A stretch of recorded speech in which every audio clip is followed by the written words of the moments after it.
Welcome. Family, Movies Brief here. Today, I'm going to explain a steampunk film called Mortal Engines. Spoilers ahead. Watch out, and take care. The premise of the movie is set far in the future. At the beginning of the movie, a voice tells us about the most devastating war mankind has ever faced in history, called the 60 Minutes War. A war that only lasted for 60 minutes, but shattered the Earth's crust into 1,000 pieces that rearranged the former continents. The few remaining humans formed mobile cities called traction cities, the cities which can move on wheels when needed. As several such cities were established, a system called municipal Darwinism came into order. According to municipal Darwinism, the larger cities, called the predators, could hunt the smaller ones and take over their resources for survival. At the beginning of the movie, a girl hiding her face under a scarf is overlooking the mountains using her telescope. She sees the massive city of London approaching her way and runs back to her town called Salzhagen. Salzhagen is being attacked by the larger predator city, London. As the officials find out about London approaching them, everyone in the town gets to work. The engines start, and within seconds, the town transforms itself into a vehicle, ready to set off. London closes in on Salzhagen while it tries to escape. In London, many civilians enjoy overviewing the chase as they cheer for their city to win. The Lord Mayor of London is named Magnus Crome. He commands the operators on what measures to take. People from Salzhagen try their best to escape, but ultimately get caught under Crome's command. The town is then ingested into the Predator City. Inside London, we see various infrastructures. It has museums, where statues of minions are praised as American deities. It is revealed that people interpreted the aftermath of the 60-minute war however they pleased. Tom Natsworthy is a low-class apprentice historian of London. He works at the London Museum. That day, Catherine Valentine, the daughter of Deputy Lord Mayor Thaddeus Valentine, awaits Tom for a history lesson. Tom is late to assist Catherine, but unlike other elites, she is friendly and kind to him. The two walk around the museum, looking at historic things like smartphones and computers. When Catherine shows interest in the 60-second war, Tom shows her a video of the war that he was able to retrieve from an old hard drive. Tom explains that a quantum energy weapon called the Medusa was used to fight the war and was the reason the Earth was shattered into pieces. He then reveals that the museum has several weapon techs, but bits and pieces of them have been going missing frequently. Since his seniors don't respond to his concerns about the missing tech, he has kept the weapons in a locker of his own so they wouldn't be stolen. Outside the room, Tom's senior, Herbert, eavesdrops on their conversation. He demotes Tom to a lower level of the city, but Catherine accompanies him. Meanwhile, the people from Salzhagen are made to evacuate their city, which is to be demolished later. They are told to bring their belongings with them and are restricted from bringing any weapons. However, the girl with the scarf manages to smuggle in a knife. Tom and Catherine come to the lowest zone, where the people of Salzhagen are being checked. Their job is to gather new electronics that the Salzhagen has. Tom is fascinated to see a toaster that is of the highest kind. Just then, Deputy Lord Mayor and Catherine's father, Valentine, praises Tom for knowing so much about technology. As they talk, a worker brings a dangerous old tech device used in nuclear weapons and hands it to Valentine. The way Valentine talks about the weapon unsettles Tom. Meanwhile, the girl with the scarf approaches Valentine. As he talks to the people, the girl stabs him, saying that this is for her mother, Pandora Shaw. Valentine is shocked to hear the name. Before the girl can make another strike, Tom stops her and chases after her as she runs away. Both end up in the town of Salzhagen, which is now being demolished. They somehow manage to get past the demolisher and to the waste chute. The girl falls into the chute, but is caught by Tom, who is intrigued to see a nasty scar on her face. She tells him her name is Hester Shaw and that Valentine murdered her mother right before letting go of his hand. Hester then falls into the chute before Valentine arrives at the place. Tom asks him about Pandora Shaw and looks at Valentine in suspicion. At last, Valentine pushes Tom to the waste chute after Hester and acts innocent when his daughter arrives. Later, Catherine and Valentine are in his chamber when she asks him about Pandora Shaw. He dismisses her question, but Catherine is sure he is hiding something from her. Meanwhile, Tom lands unconscious on the outskirts of an unknown location, and Hester robs him of his money. When he wakes up, she leaves him behind, but Tom follows her. She is furious at Tom for ruining the plan she had been working on for the past 6 months. Tom asks her to help him get back to London because that is his home, but Hester ignores him and continues walking. Back in London, the Lord Mayor is furious at Valentine for bringing them to Europe, because of which they are running low on food and water. Valentine brings up his energy project and claims that it is the only thing that can help London, but the Lord Mayor is skeptical of his plan. At night, Hester and Tom are resting when they are attacked by some scavengers from the south who hunt people. An old couple with their land-roving vehicle come to their aid and save them from the scavengers. They even give the two a tiny room to rest. Hester was hurt while trying to save Tom from the scavengers earlier. She dresses her wound to some extent and lies down. A while later, she tells Tom that her mother, Pandora Shaw, was an archaeologist who loved to dig up buried tech of the past. She worked closely with Valentine, who was always fascinated by her findings. Until one day, Pandora dug up something that Valentine wanted and that she didn't want him to have. That day, he killed Pandora and sliced Hester's face in the process.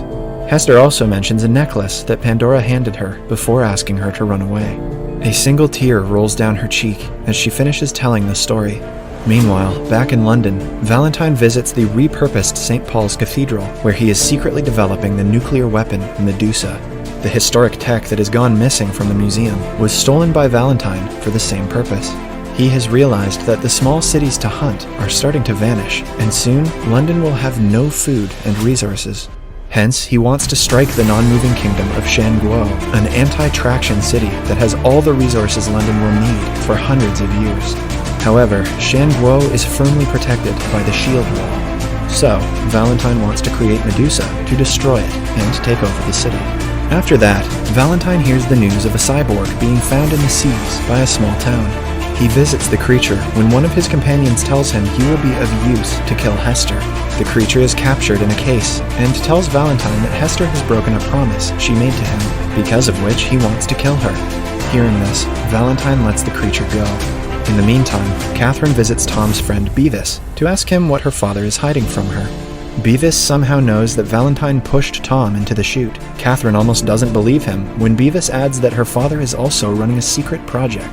In return for the information, she offers to show him the historic tech that Tom had shown her at the beginning of the movie.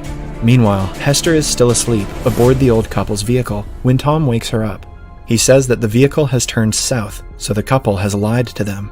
Tom finds a way out under the floor, but Hester cannot jump off because of her injury. He refuses to go without her, and both are soon caught. They are then held hostage and put up for slave auction in a town. Hester is almost bought by a man when suddenly, a girl that stands out from the crowd claims Hester for herself. The auctioneer recognizes the girl as a wanted criminal and member of the Anti-Traction League, Anna Fang. She kills the auctioneer in a single shot and asks Tom and Hester to run away. However, they do not get far before suddenly, the cyborg from earlier who wanted to kill Hester arrives. Hester recognizes him as Shrike. Shrike approaches the two as they run away from him. He almost gets them, but they are saved by Anna again. Anna then flies them in her airship and tells Hester she looks like her mother. Sensing the two's curiosity, Hester reveals how she knows Shrike. It turns out that he had found her after Valentine killed Pandora, and ever since has been her parent. Shrike raised her and helped her survive in the world. He is the only cyborg left after all of his kind were killed. One day, Shrike was fed up with always seeing Hester sad, so he made an exoskeleton with the intention to transform her into a cyborg as well. Hester promised him that she would go through with the plan, but found out about Valentine's whereabouts right after. Hence, she ran away, and Shrike followed her in order to kill her for breaking the promise. Tom is stunned to hear the story. The two are then taken to an airborne city called the Air Haven, where they meet other members of the Anti-Traction League. They have caught up upon Valentine's suspicious activities and know it has something to do with Pandora. Hence, they have recruited Hester to find out more about Valentine's plan. Hester informs them of a box that Valentine killed her mother for. As they talk about the box, Tom remembers the time a worker handed Valentine some old tech used in the 60-second war. He finally realizes that Valentine is planning to restart Medusa, the weapon that destroyed the Earth many centuries earlier. He tells everyone that the box was the computer core system to initiate the quantum energy weapon, Medusa. The only way to stop the weapon is a crash drive, a type of key that overrides Medusa's firing sequence. Back in London, Tom's superior at work, Herbert, tells Valentine about the old tech that Tom had hidden. He quickly sends his men to recruit the devices. At the same time, Catherine also brings Beavis to the museum, but sees that the devices have already been stolen. The museum's overseer shows them a secret way to St. Paul's Cathedral, so that the duo can see Valentine's project for themselves. They make their way upstairs to the church, where they see a massive piece of machinery that Valentine calls Medusa. It has finally been completed, and is ready for attack. They hide behind a wall, and listen to Valentine talk about attacking Shanguo. Just then, the current Lord Mayor enters the church and orders the guards to arrest Valentine for conducting the unlawful experiment. However, the guards stay in place, revealing that they work for Valentine now. At last, he kills the Lord Mayor, as a horrified Catherine watches. The two escape from the stairs later. At the Airhaven, suddenly, the lights go off, and Shrike arrives looking for Hester. Chaos ensues, as the whole city lights on fire. Tom and Hester run away from Shrike, but he battles with the Anti-Traction League members, and soon catches up with the two. He is about to kill Tom, when Hester begs him not to. Seeing her crying for someone, Shrike realizes that she has finally found someone she loves, and isn't unhappy anymore. That means he doesn't have to convert her into a cyborg. A severely injured Shrike hands Hester the necklace Pandora had given her, and dies instantly. Hester, Tom, and the members of the Anti-Traction League now make their way to the city of Shanguo. They meet Shanguo's governor, Quan, and tell him of Valentine's plan. Anna suggests he help launch the anti-tractionist fleet against London, because if they strike first, the chances of Shanguo's survival are less. Quan orders the guards to strike at London before they strike them. Tom retaliates, saying that innocent Londoners should not be punished for Valentine's mistakes. Quan claims that if there was another way to defend his city, he would. Then, everyone starts to prepare for the battle, as Tom walks away, annoyed. Hester and an Anti-Tractionist League member, Sathya, pray when Hester notices that the necklace her mother gave her has a crash drive inside. She and Tom quickly run to Anna to tell her about the finding. However, right then, Valentine launches the first attack on the shield wall and destroys it partially. It sends the city of Shanguo into havoc. People are pushed around because of the force created by the explosion. Immediately after the first strike, Valentine orders to recharge the system and launch the second strike. However, the recharge will take some time.